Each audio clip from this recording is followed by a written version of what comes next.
Mrs. Ramos. How's my proposal? Ay, don't worry. Convenient naman ang terms ho namin. Di ho kayo mahihirapan for sure. Yes, ma'am. Do you want to take a look at our model units? Meron kaming malapit sa Valenzuela po. Opo. Yes. Opo. Opo, ma'am. Ay, nako, opo. Ay, opo.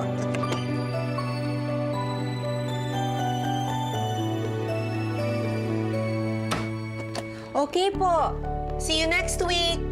Opo, salamat. Ay, Yoli.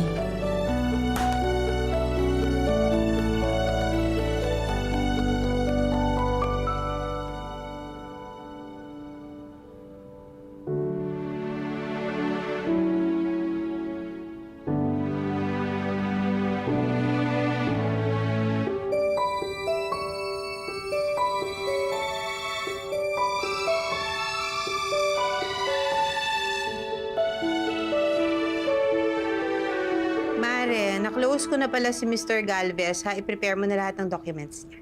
Grabe ka, Mare. Paano mo siya napa-oo? Ako pa ba? May imposible ba sa akin? You really deserve a break. Magbakasyon muna kayo ng inaanak ko. Kailan ba huling out of the country niyo? Naku, tsaka na nga yung bakasyon na yan. At tsaka super cannot be, hindi ba? Dahil meron pa tayong opening ng Taguig branch natin. May 12 yun. 1 month away na lang. Ayun na nga, Mare. Ewan ko ba? Ito si Ricky, napakakapal na mukha. Wala talaga akong tiwala sa taong yan. Gusto pa yatang sulutin yung isa kong kausap sa Ortigas. Oo. Tumawag sa akin si Jenny. Sinabi niya, nakita daw niya, kausap sa coffee shop. Oo. Hindi. Saglit, Marian. Saglit.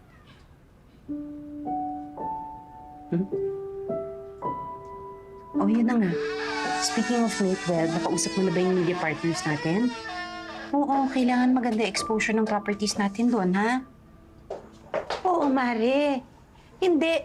Yung kay Miss Ophel, i-follow up mo na yun. Dahil magto 2 weeks na yun, nakakahiya na masyado. Yes, Mare. Ang bagal kasi ng accounting eh. Pero ako napaalam doon. Sa yung... Hello? Hello? Ano ba yan? Nalobat pa. Dali.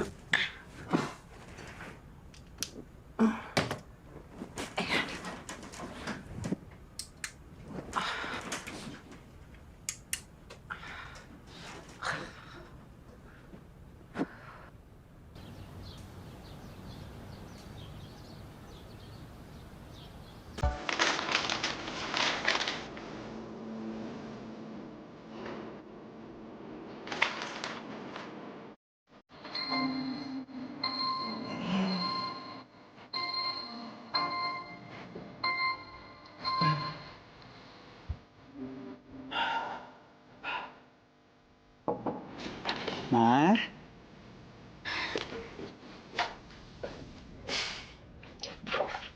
Good morning, Ma. Good morning, good morning. Tara na. Breakfast na tayo. Okay, Ma. I love you.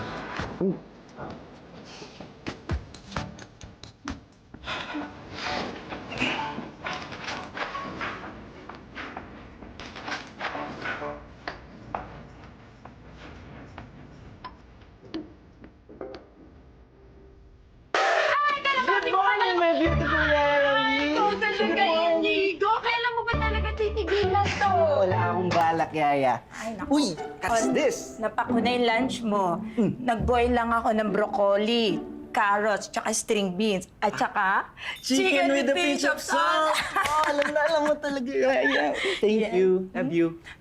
Love you ka dyan. Basta wag mo na ako gugulatin ulit, ha? Never, never. Never gonna stop doing it.